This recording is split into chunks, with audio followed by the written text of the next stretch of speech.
Assalamualaikum warahmatullahi wabarakatuh. Salam sejahtera, salam SDM unggul, salam sukses untuk kita semua. Ya.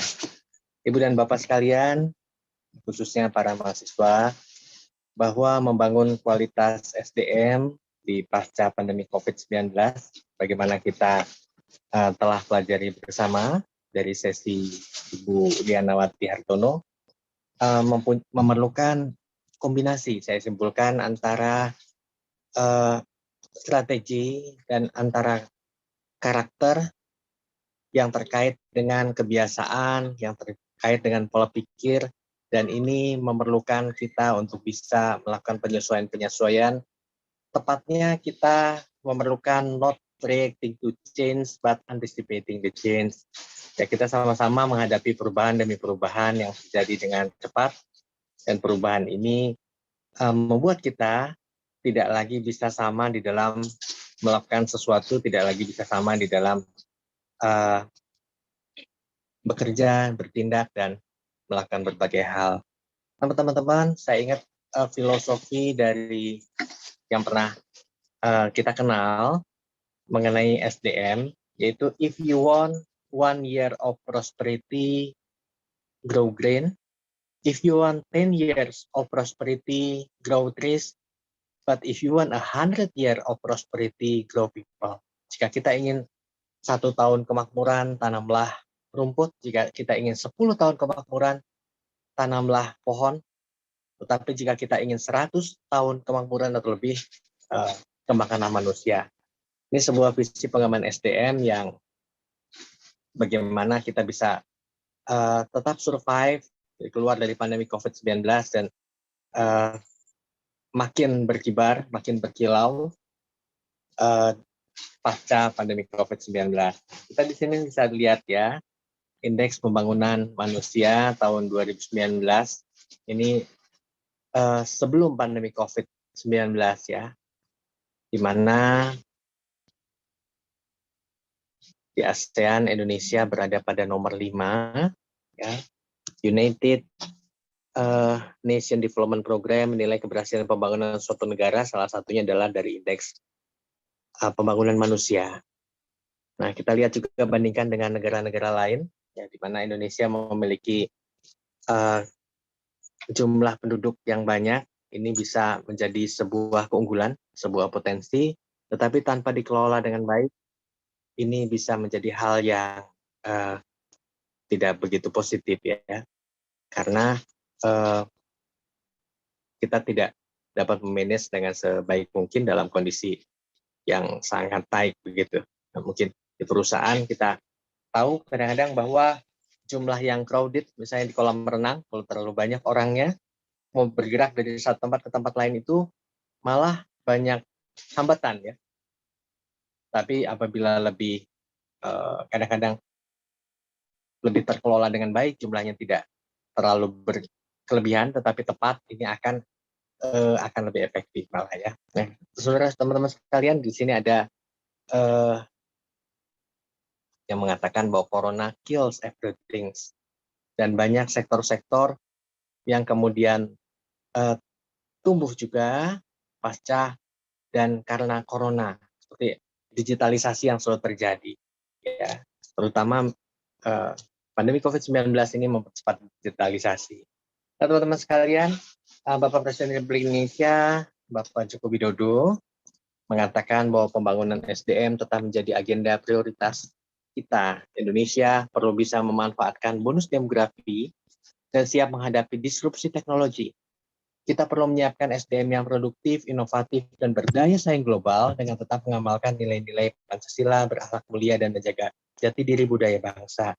Semakin ini kuat, semakin kita tahan ya menghadapi goncangan-goncangan, tantangan, dan kita juga bisa lebih kuat di dalam menghadapi berbagai tantangan ya dengan fondasi-fondasi yang kuat. Nah, apa yang kemudian kita juga lihat bahwa di sini Bapak Wakil Presiden dalam foto ini kebetulan didampingi saya begitu ya, mengatakan Bapak Wapres bahwa tantangan nyata adalah menyiapkan SDM yang paham teknologi digital. Ya, ini ditekankan dengan cukup serius oleh Bapak Wakil Presiden juga bahwa tantangan nyata adalah menyiapkan SDM. Tadi sama satu visi dengan Ibu Direktur Bank BCA bahwa SDM yang paham teknologi digital bahkan menjadikan digitalisasi itu sebagai sesuatu yang built-in di dalam diri kita merupakan hal yang sangat esensial. Teman-teman sekalian, visi SDM pendidikan ini merupakan sesuatu yang cukup esensial. Bapak Menteri Pendidikan dan Kebudayaan mengingatkan, menegaskan bahwa sesuatu yang mungkin agak menolak perguruan tinggi budaya.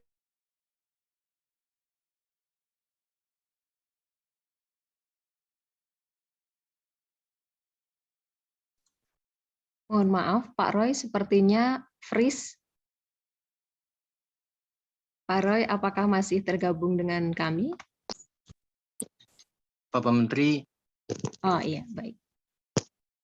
Bapak Menteri mengingat kita bahwa kita berada di era di mana gelar tidak menjamin kompetensi.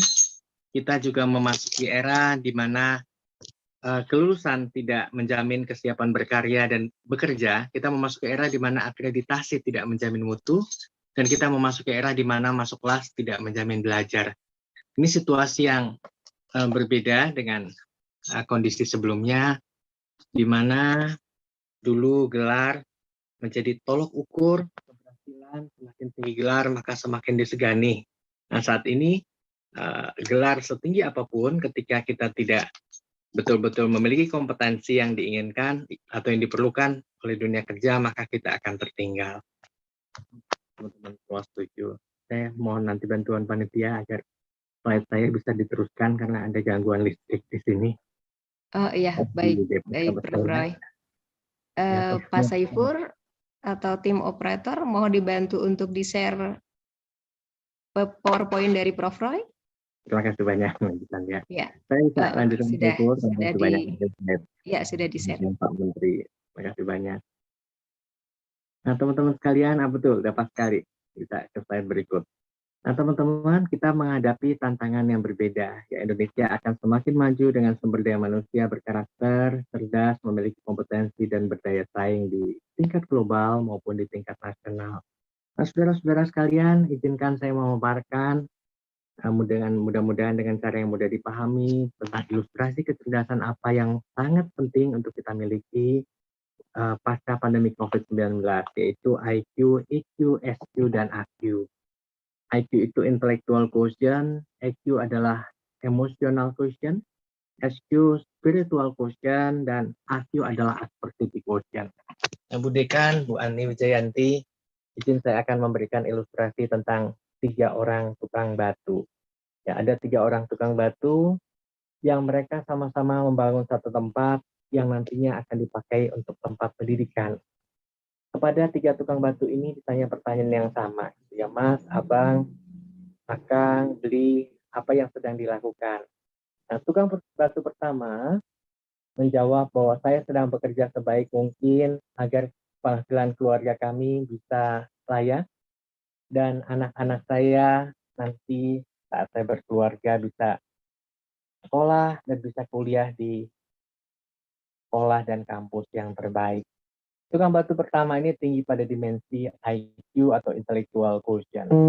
Kepada tukang batu kedua, ditanya apa yang sedang dilakukan, ia menjawab bahwa saya sedang bekerja sebaik mungkin agar atasan saya bangga punya anak buah tukang batu seperti saya, dan nama saya terkenal di seantero penjuru pertukang batuan di negeri ini sebagai tukang batu paling profesional. Tukang batu kedua ini tinggi pada dimensi EQ atau emotional quotient. Kemudian kepada tukang batu ketiga, kebetulan tukang batu ketiga ini paling senior, paling tua usianya. Ketika ditanya apa yang sedang dilakukan, dengan suara yang serak-serak basah ia menjawab bahwa saya sedang terlibat aktif di dalam proses mencerdaskan bangsa. Bangsa ini memerlukan perubahan, dan yang kami lakukan pada hari ini di tempat ini adalah bagian dari proses untuk mencerdaskan bangsa. Tukang batu ketiga ini tinggi pada dimensi SQ atau spiritual quotient, yaitu kecerdasan untuk memberikan makna atas kehidupannya. Ini tergambar dari buku Spiritual Capital Incorporation, karangan Darah Johar and Marshall, yang mengatakan bahwa kemampuan SDM di dalam memaknai hidupnya, memaknai pekerjaannya, memaknai meaning akan menentukan hasil yang dihasilkan gitu ya. Hasil ini adalah kekuatan dari spiritual quotient dalam konsep dana Johar dan Marshall. Masih ada kecerdasan lain, yaitu disebut sebagai adversity quotient. Adversity quotient ini apa? Adversity quotient ini adalah kecerdasan berupa kemampuan untuk memaknai dan melalui berbagai-bagai penderitaan dan kemalangan. Ya. Maka itu dulu di dekat kampus itu ada lagu, mungkin Ibu Direktur PCA tahu, judulnya Lihatlah Air Matamu, gitu ya. Kayaknya ini bagaimana melewati berbagai-bagai tantangan. Mungkin bahasa Ibu Direktur adalah membangun SDM yang tough, ya, SDM yang agile. Ya, saya mungkin agak mendramatisir sedikit supaya bisa teringat teman-teman ya, membangun SDM yang bisa mengubah air mata menjadi mata air kehidupan yang airnya mengalir sampai jauh untuk memuaskan dahaga banyak orang. Ini akan tercermin dari sebuah cerita yang saya beri judul Kisah Si Anak Kerang yang Membalut Pasir Penderitaan Menjadi Mutiara Kemuliaan. Begini ceritanya.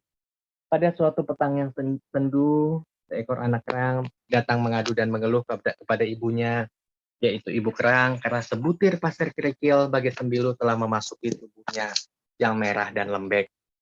Anakku, kata sang ibu kerang sambil bercucuran air mata. Tuhan tidak memberikan kepada kita bangsa kerang sebuah tangan pun, sehingga ibu tidak dapat melakukan apa-apa untuk mengeluarkan pasir itu dari perutmu. Terimalah ini sebagai takdir alam, jangan lagi terlalu lincah, badutlah pasir ini dengan getah perutmu, maka niscaya rasa sakitnya akan berkurang. Si anak kerang berusaha bertahan, meski kadangkala sakitnya tak alang kepalang. Mungkin Ibu Ani Wijayanti tahu itu ya. Juga lagu yang berkaitan dengan ini ya. Ku coba bertahan, apalagi Bu Direktur. Ini ku coba bertahan ini menggambarkan daya juang yang luar biasa ya. Bertahan di tengah tantangan dan kesulitan. Nah, si anak kerang ini berusaha bertahan meski kadangkala sakitnya tak alang kepalang. Tetapi demi diingatnya nasihat bundanya, ia terus bertahan. Waktu demi waktu berlalu, rasa sakitnya pun mulai terasa menjadi biasa. Dan ketika saatnya tiba, sebutir mutiara yang sempurna mulai terbentuk di dalam dagingnya. Makin lama makin halus, makin waktu makin berkilau. Dirinya sebagai akibat bentukan nestapa lebih berharga menjadi sejuta kerang lain yang didorong-dorong orang dalam gerobak bertuliskan sedia kerang rebus. Tetapi si anak kerang yang telah membalut pasir penderitaan menjadi mutiara kemuliaan telah menjadikan dirinya begitu berharga dan mulia, dipakai oleh wanita-wanita kaya dan jelita untuk menambah kecantikan mereka. Ini menggambarkan kecerdasan adversity, kecerdasan ketangguhan, kecerdasan untuk menghadapi dan melalui berbagai-bagai tantangan dan kesulitan dengan survive dan dengan sukses. Dengan bagaimana tadi kecerdasan IQ, EQ, SQ, dan kecerdasan AQ atau kecerdasan adversity, maka akan membuat kualitas SDM ini kecerdasannya memiliki kecerdasan yang diperlukan. Nah, saudara sekalian, kecerdasan ini juga perlu dipetakan di dalam koridor ancaman krisis ekonomi akibat COVID-19, di mana saat ini pemerintah mewaspadai dampak krisis ekonomi global akibat COVID-19, terutama terhadap beban defisit APBN, serta peningkatan jumlah pengangguran dan penduduk miskin. Nah, teman-teman sekalian, bahwa tantangan ke depan kita menghadapi era double disruption.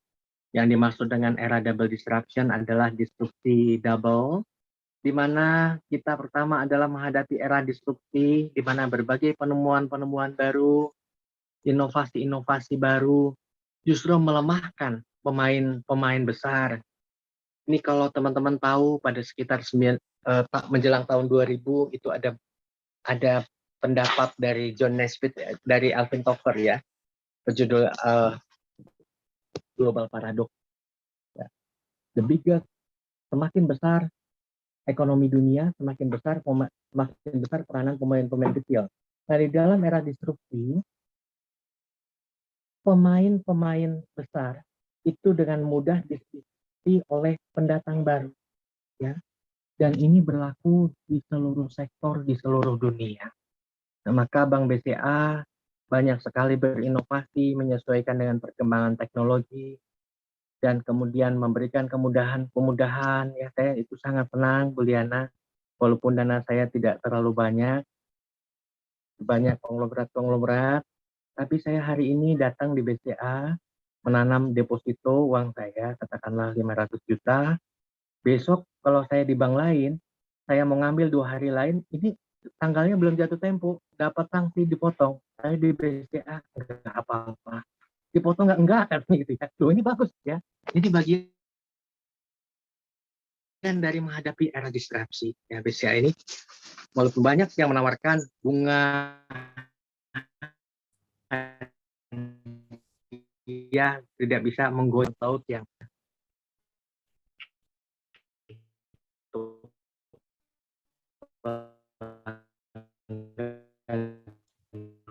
pelanggan yang betul-betul memudahkan ya, sehingga saya berani. Prof Roy, suaranya terputus-putus, Prof. Sepertinya sinyalnya sedang unstable ini, kondisi di Prof.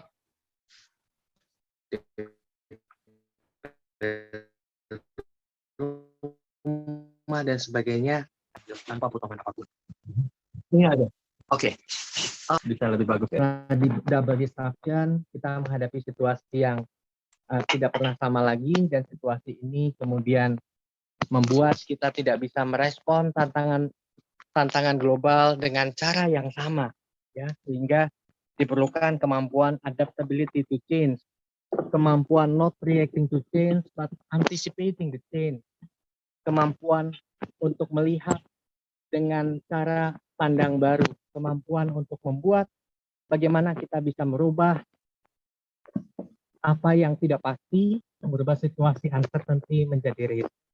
Nah, saudara-saudara, bisa kita lihat situasi double disruption memiliki karakteristik. Sebelumnya saya akan memaparkan pada tahun 1976 itu menjelang abad 20 terjadi kegalauan global yang luar biasa di tengah berbagai belahan dunia karena terjadi ketidakpastian dan orang menduga-duga kira-kira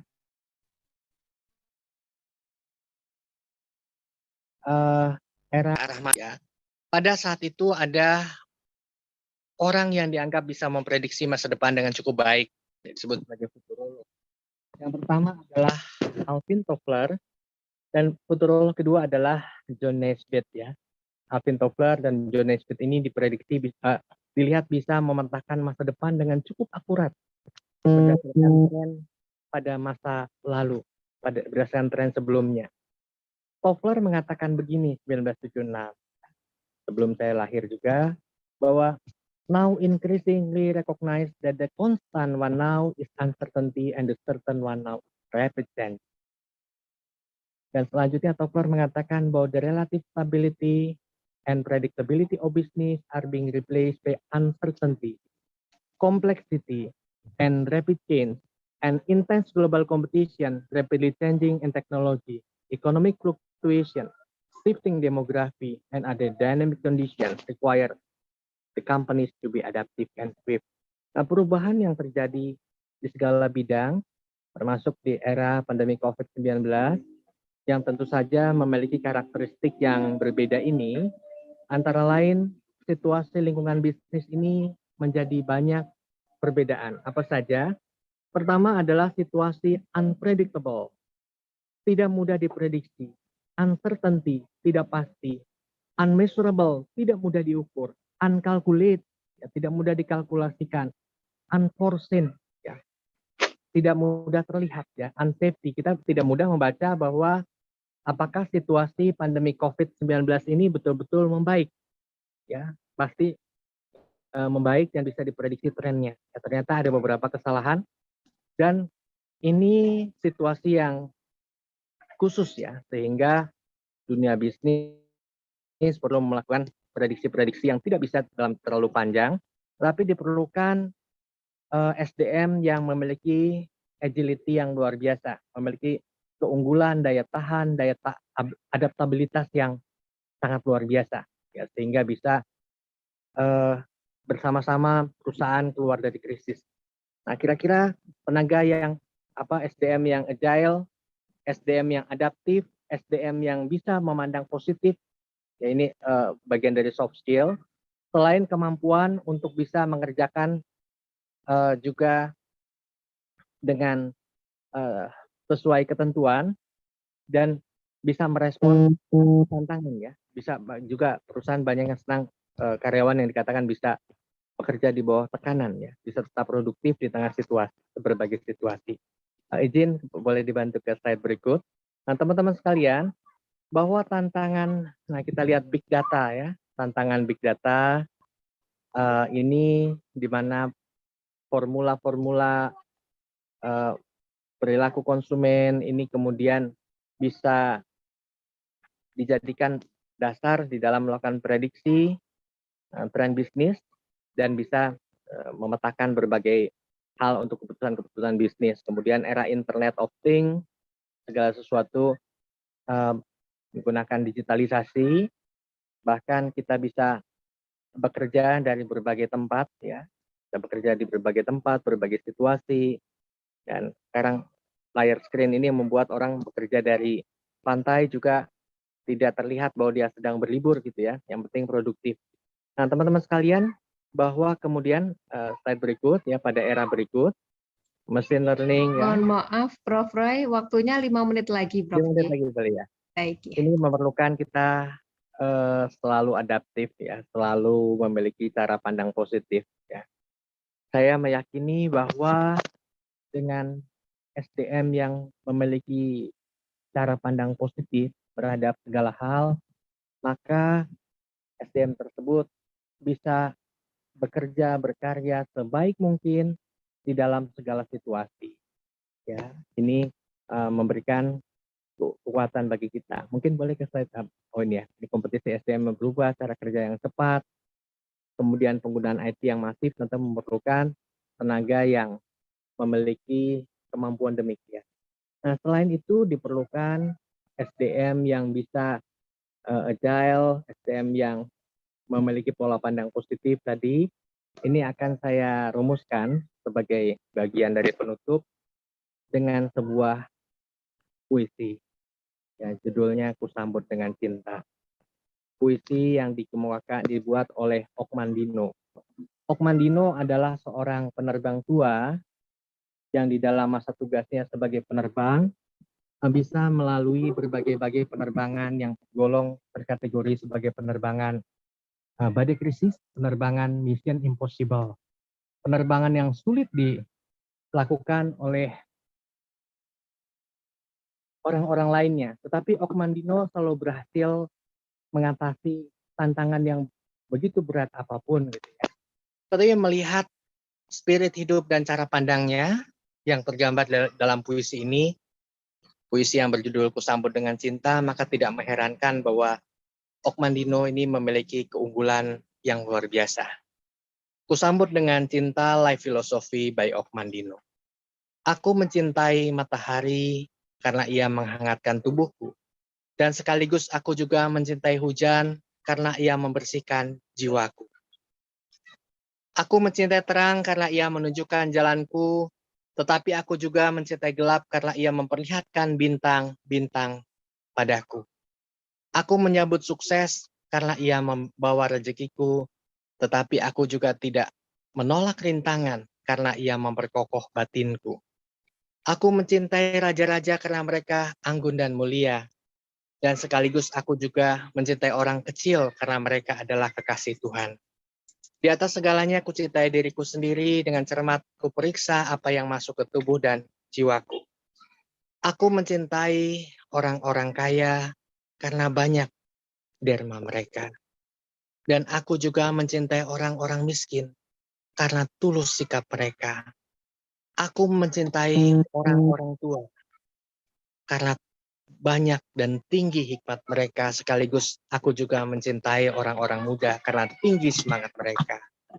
Dan kupuji para pembenciku agar mereka menjadi saudaraku, dan kusemangati saudara-saudaraku supaya mereka menjadi saudara yang sesungguhnya.